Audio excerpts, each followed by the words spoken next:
Bagi dua. Jadi ini perlu kan saya kasih penjelasan dulu ya. Nanti ada yang komentar, pakai kaosnya atau kebalik? Nah, memang sengaja dibalik. Harusnya pakainya ini yang di depan. Cuma kalau gini kan nanti nggak kelihatan ya. Baik, teman-teman semua, saya mau izin untuk sama menyamakan persepsinya. Saya punya sedikit presentasi. Nanti presentasi ini ada di panitia. Yang mau ngopi silahkan, ya. Dan mau disebarluaskan silahkan. Presentasi ini bukan punya copyright tapi copyleft. Ya. Kopinya di-live-kan. Itu nomor handphone saya, dan kalau ada apa-apa nanti silahkan bisa WA ke sana. Next, lanjut. Nah, saya ingin bicara sih, teman-teman, kita ini menjadi bagian dari penduduk dunia. Kenapa IT itu sekarang cepat sekali meningkatkan? Penduduk dunia yang 8 miliar, orang yang bicara soal sosial media itu 5 miliar sekian. Posisi handphone di dunia itu 8 miliar. Bagaimana posisi Indonesia? Lanjut, next. Indonesia punya 278,7 juta jiwa. Handphonenya lebih banyak, 353. Jadi cepat sekali peredaran itu. Dan yang punya sosial media itu 185 koneksi internet dan 139 juta. Artinya di antara 139 juta ini ada yang namanya BIN. Apa itu BIN? Itu yang membantu kita. Badan Intelijen Netizen. Itulah sebenarnya yang menemukan pembukaan. Ya.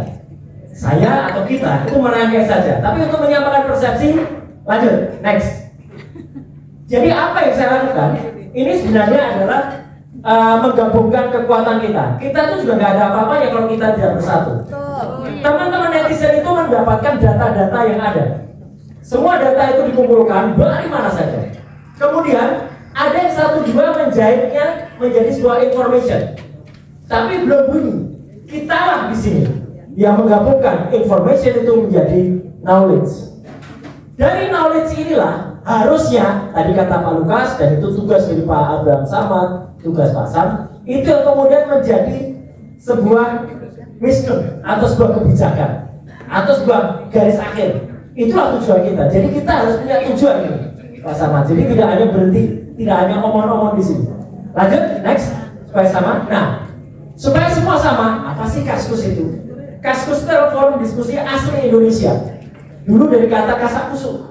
Mulai tayang Sabtu 9 November 1999. Jadi ini asli Indonesia. Dibuat oleh 3 orang yang waktu itu masih study di Amerika. Ada Andrew Jarvis, ada Nathan Stefanus, dan ada Budi Darmawan. Mereka tugas akhir dan mereka membuat sebagai tugas akhir diskusi sebuah forum. Dulu di zaman tahun 99. Kita kalau diskusi itu masih pakai laptop atau bahkan masih pakai PC, masih pakai komputer. Kita belum bisa tukar-tukaran foto, apalagi video. Jadi waktu itu masih teks, bentuknya masih mailing list. Ya. Nah, berubah kemudian dari kaskus.com ke kaskus.us ke Amerika waktu itu. Karena apa? Karena waktu itu ada serangan virus. Tapi kemudian tahun 2008 ini mulai dikelola secara dan ditarik ke Indonesia. Poinnya apa, teman-teman? Sebenarnya kalau aparat mau menyudik soal kasus ini gampang banget. Karena apa? Karena servernya itu ada di Indonesia. Pertama ada di Makassar, kedua ada di Melawai, sekarang ada di daerah Kuningan. Jadi sebenarnya ini tinggal niat. Wong luar negeri saja itu bisa dapat datanya. Orang bikin cuitan di Twitter aja cepat bisa dapat sumbernya, apalagi cuma kasus yang ada di Indonesia. Jadi ini sempat populer sebelum ada Facebook, sebelum ada Instagram, sebelum ada Twitter, apalagi ada TikTok. Kaskus adalah forum diskusi.